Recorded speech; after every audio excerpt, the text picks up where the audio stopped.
kill as many people as I can over here. You know, so Murders Taylor and Joy Lane. And it's up too because, you know, I never really been on no sucky like this. This is some sucky, you know, but we all human, man, you know, and I guess we all got breaking points. I went to my mother yesterday because I was trying to get some, you know, talk to my mother, but I guess it's the way I was raised. She didn't even give a man. I was telling my mother I was on some suicidal type, I'm about to kill some people. Didn't care. I don't know something about me, but it don't matter. You know, people would come to me with their problems. You know, I'm a case manager at Beachbrook. You know, I would deal with people's problems every day. But when it comes to my nobody gives a. It's like I'm always the bad guy. It don't matter what the I do. People always make it out on me. And, you know, this is up, man, because, you know, innocent people about to die today. Hopefully, I'm going to try to kill as many people as I can, be on death row or whatever the case may be. But I just don't give a no more. I'm just, you know, I'm beat, I'm tired. Well, if there's any doubt that this was premeditated, I think it goes out the window right now. And sure. What struck me immediately was the how, as a matter of fact, he was. It was just a calm demeanor and calculated and.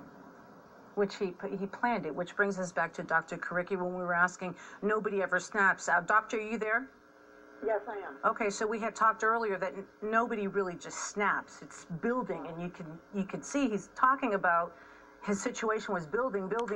He went to people, nobody was listening to him, he lost everything. So it ties in exactly with what you said earlier. It seems to, unfortunately, that he claims that part, of course, it's interesting too, he blames this woman because she drove me crazy. Nobody really drives anyone crazy. That's how they choose to react to it. But this, unfortunately, is what a lot of people say when they are the abuser in situations where they're the ones who choose to take it out on others. They blame other people.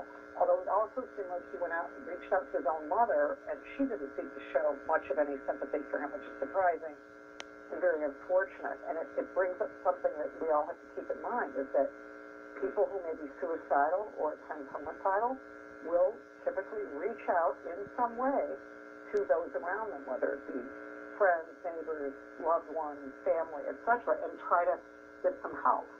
And of course, I'm not blaming his mother or anyone for what they didn't do, but it's so possible if somebody had reached out and said, hey man, you need to cool it, you need to get some professional help, that maybe something would have been done. Or even if they called the police and said this person said they're homicidal, something like this possibly could have saved this other person's life. But clearly this gentleman is saying he's going to kill as many people as he can in the particular area of Murders Taylor, which has many branches out in the east side of Cleveland.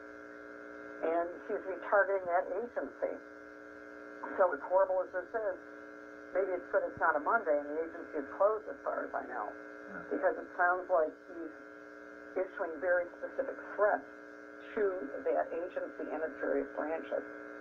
And I assume that information has been communicated to them, because now that I'm hearing this, that's one of the first things I'm worried about, is that folks that work there. So I assume that they're going to close for tomorrow unless he's caught before that.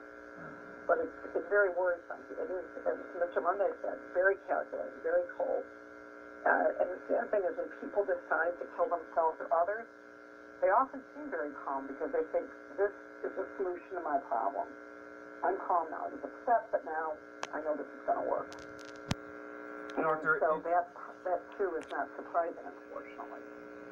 In situations that aren't as overt as this one, where the threats aren't as life and death, what can people at home look out for? What are your expert opinions on what we can do to listen and receive messages like this? And who do we notify at home to get people help? And thank you for asking that, because this happens all the time, unfortunately, whether it's people attempting, more often it's attempting suicide rather than murder. Several important signs are that a person drastically changes their interest in life. They may be in their room all the time. They may be calling off sick a lot when they're really not sick for work or school. They may lose a lot of weight. They typically are going to have very poor sleep, not be sleeping much at all. And other telltale signs that you worry about is when people start giving things away. means that they're not planning to be around long, and so they're giving possessions away, etc. And they may say to people, I wish I could kill myself. And unfortunately, most of the time when I've been involved in cases or situations where someone killed themselves or someone else, they usually do threaten or vocalize it to people around them. Because most people, not everybody, but most people want to be stopped in some way. They know this is wrong, they don't want to do it, but they want to be stopped. And so certainly one of the things that a person can do is there is certainly if it's a family member, they can certainly try to get them to get help to a family doctor or to counseling, etc. There are mobile crisis services in the city of Cleveland that can be called upon. You can call 911. If someone threatens to kill themselves or others, people can call 911. And some of my family members, when I told them that, they said, oh, they'll be so angry at me. I said, really? Would you rather have them dead versus being angry at you because you called 911 because you were worried about them? Because they left this on Facebook or they sent you a text like that. People do not typically say those sorts of things without having some thoughts of it. So you have to take it seriously. If somebody's communicating that to you, please do what you can to get them help. Well, and Doctor, he certainly didn't sound suicidal. He was prepared to go to death row, as he said. Yes, I heard that. And so that's the thing where we don't know why. Because many people are, the difference between suicidal and homicidal is actually a pretty thin line. Yeah. And so many people like this may do homicide to take out. More typically, certain people that are angry, a certain person are angry with a loved one. He chose not to do that for whatever his reasons were, but that's right. He said he's prepared to go to death row. Of course, I have no idea why he said that and why he was thinking that. Because most people would think that they'd rather not be alive if they had to face death row, but he seems to think that death row might be an end to his problems. And unfortunately, I have talked with people who, having killed others, have said they're the most relaxed they've ever been. Their pressures are off, everything's taken care of, they're in jail and then go on to prison, and amazingly are not that upset about it. And no matter how many times I've seen it, and I've been in this business a long, long time, I've never ceased to be amazed by that. But I've seen people very recently who still have said that to me, that, they committed this murder, they admit they did it, no, they're sorry they did it, but now they're much more relaxed and comfortable. It's obviously very abhorrent to us and to civilization, but even people who kill loved ones can say those kinds of things. Doctor, I was just wondering, this obviously was recorded or played prior to the murder. Somebody must have seen it on Facebook. Why didn't they say something? Why didn't they report it? I mean, what? So that's what you wonder, because he's again still reaching out.